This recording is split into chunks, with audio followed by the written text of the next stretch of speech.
let's get a bit juicy. I'm just going to play this for you, and then we're going to talk. A point where I believe everything is poised to come out. There's growing bipartisan support in Congress for this, as you saw yesterday in the press conference with Congresswoman Luna, who I have personally briefed on this issue, and others who were there, like Mr. Burchett, but people like Mr. Moskowitz, who is on that task force originally, who I've discussed this with. I think there is strong bipartisan support to get to the bottom of this. The problem is they're being advised very badly by people who swoop in and create these false narratives of threat and false narratives of we don't have anything like this. Right. This is going to be this spicy portion of the show brought to you by Digby. Steven Greer is a complete grifting piece of shit. Let's start right there. First of all, he came out earlier on this week and decided to take a pop at our good friend Jason Sands, which really pissed me off, telling him that he should stay in his lane. Where this man gets off telling everybody else what to do like he's some fucking Jesus of disclosure really fucking pisses me off.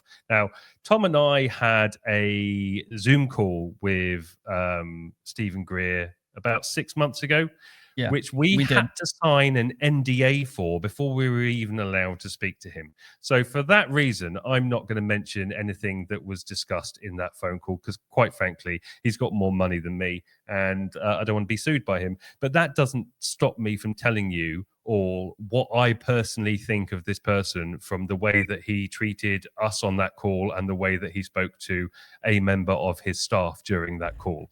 Why anybody volunteers to work for that man when he talks to them like an absolute piece of shit on the bottom of their shoe is absolutely beyond me. Seriously, I've never heard. I mean, I've been in business for about 25 years with employees, and I pay them, and I still don't talk to them the way that he spoke to this person who's volunteering their time for free. If he thinks he's ever just literally done anything to have a meeting with any president or anything like that, whatever, absolute bullshit. Maybe spoken to one of their team or something like that. But if you think Steven Greer is briefing Donald Trump, it's more likely that he's briefed Donald Trump's janitor. Seriously, I cannot stand this man. Everything he preaches as if he is the voice of NHI out here spreading the word of NHI like it's a fucking religion. Yeah, you think out of all the people on the face of this planet, if the NHI were going to turn to one person to spread the message of light and love and respect and honor and all these things that he spouts off all the time, do you think they would choose Steven fucking Greer? End of. My turn. So you did all those parts, so I'll do a different part. As a UFO researcher and someone who is an experiencer that knows that these things are out here and that they exist, and my life has been personally touched by it. That's why I take the subject so seriously. Whereas if you're not an experiencer, you might find it interesting, but I think there's a distinct cutoff there. Especially for people that don't know much about it and have never had an interaction with it. It doesn't hit you the same way. I have been doing this for a very, very long time personally before I ever got publicly involved in the community. I used to watch every video that Steven Greer put out. I will give Steven Greer credit where credit is due. He has done good things. We are all aware of what those good things are. We have said them many, many different times. We've spoken about them. The Press Club, Part 1, Part 2. We've all been there. We know that. My problem is that there are clear indicators in the fucking data that suggest that there are multiple intelligences that do not adhere to the same command structure, to specifically quote our friend Gary Nolan. There are different motives at play. There are different goals in play from different groups. Some of them might be from another dimension. Some of them might be simply interplanetary. Some of them might be something we don't have a name for yet, right? Now, we were told that the narrative that Mr. Greer has is the only narrative, and that all other narratives are wrong. That if it didn't fall in line with what he knows is going on, that it was disinformation and a threat. So, for example, if we were to have someone come on our podcast that has a narrative that does not align with Mr. Greer's, he basically wanted to vet us for that and didn't want to come on our show if it didn't properly sync with what he was telling us. I'll give one example. Again, I'm trying to be very careful with what I say here because we signed NDAs and all that, but this stuff is out in the public, so we know that, right? You guys know I don't like tearing people down. I don't like doing segments like this. But we're friends with Jason Sands, and who catches a lot of hell. You can believe him. You cannot believe him. That's fine. But we have been interacting with that man for almost a year now, and he has never, ever, ever been anything but just the ultimate gentleman in our direction. Has shown unbelievable humility and character, and has done things that none of you know about, that we know about, that we wish we could scream his praises to the mountaintops, but he asks us not to because he doesn't want to be a superhero out in the public. He just wants to do his part, and that's that. So Greer, and this is public, so I can say this. Greer in this conversation with us mentioned something that, again, is out in the public sphere, that the Greys were built by, like, the military in the 40s. Then why are there cave paintings of things that look so similar to them from thousands of years ago? I'm sorry. I have been researching this subject for over 25 years. And at no point have I come across anything remotely reasonable to suggest that that is the case. And some of the other items of interest that I won't go into specifics about, I have seen absolutely zero reason to believe any of them. Hell, he said he briefed Hal Puthoff. And Hal Puthoff was like, what? I've never met that guy. So I would like, if anybody wants to ask Luna or Moskowitz or any of these people that he says that he's briefed, please, because I'm 2 seconds away from doing it myself and being like, hey, did you talk to Greer? Well, and if that's the case, fine. Somebody already has. They tagged them in it, but they haven't responded, funnily enough. But also, if they are getting briefed by Greer, sorry, I'm out of breath. My daughter came running. Oh, my mom is in the chat. Fallen over. Hello, mom. So I'm a bit out of breath. I had to run her off somewhere. But if they are getting briefed by Greer, then we've got no hope. Seriously, love you, Mom. Tom, I had to run out off because my daughter was crying. It's okay. No, the so shadow box. Hear what you were saying. It's all right. It's everything you've heard me say before. The shadow box. That was a gift from my mother, and she built it. And I totally want to sing her praises for a moment. I love my mom. But yeah, no, it's just that he told us that his narrative was the only narrative, and and I just don't agree with that personally. What I wanted to check: did you cover the part about what he said when we asked if he would appear on the show? Did you cover that he had to vet who our guests were first.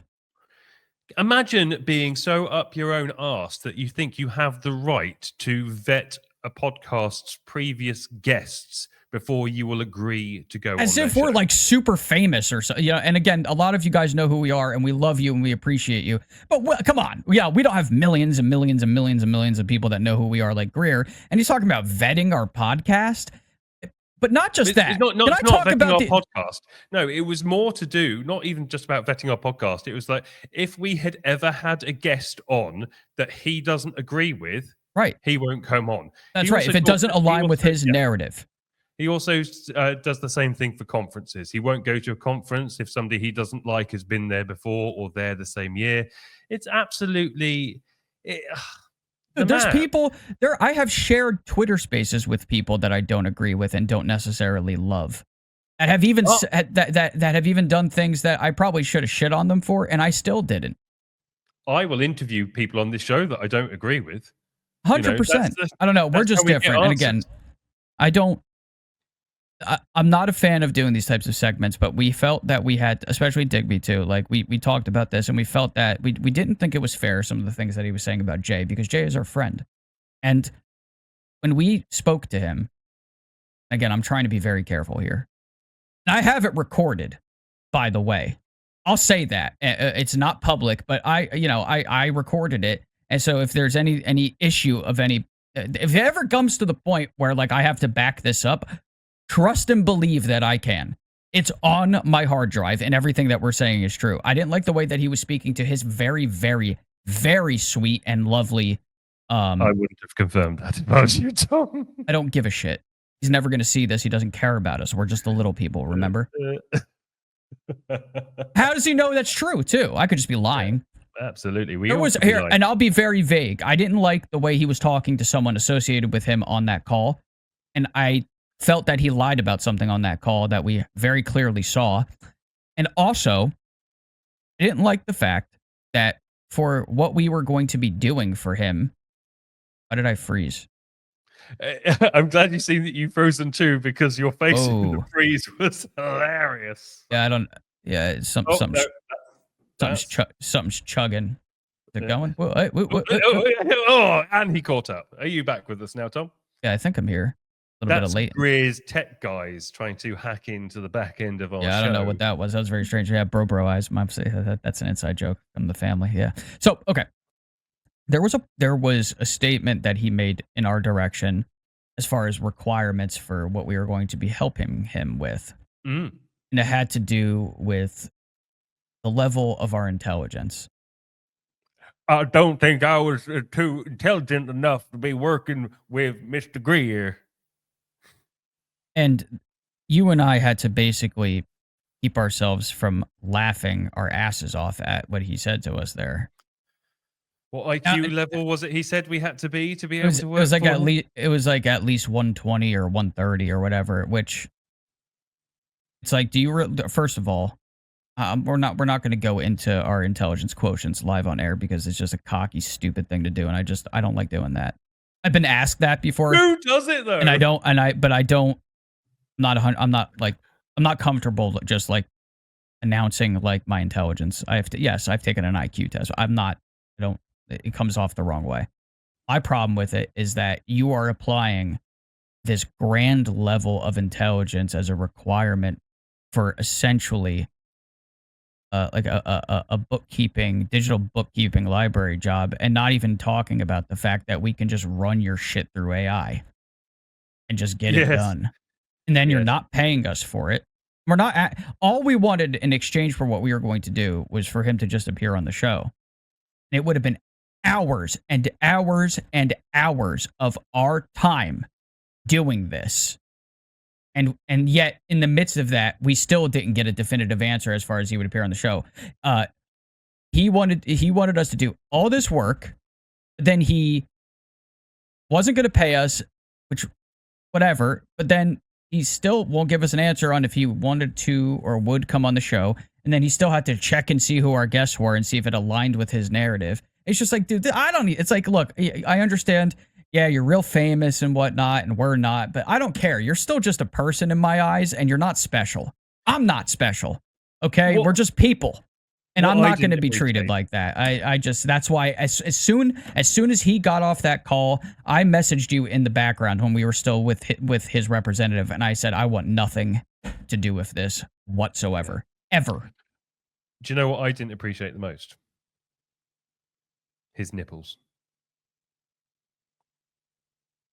Who goes on a Zoom call with two people that potentially he was seeing if they would come and volunteer for him and help for him while you're topless on the beach in Florida? You know how I know he's not going to sue? You know why I'm not worried about anything I'm saying right now?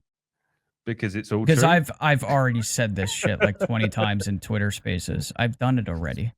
Yeah, I know, but that wasn't on camera on YouTube. But anyway, here we go. It's fine. The NDA that we signed covered very specific items. Oh yeah, we haven't talked about any of the stuff that was in the NDA. Oh, I don't even know what it was for. Actually, I think I ran that NDA through an AI, and there were so many loopholes in it. I don't think didn't see. but Didn't that's see what happens when you get nipples people in to there. work for you for free, Steven Greer.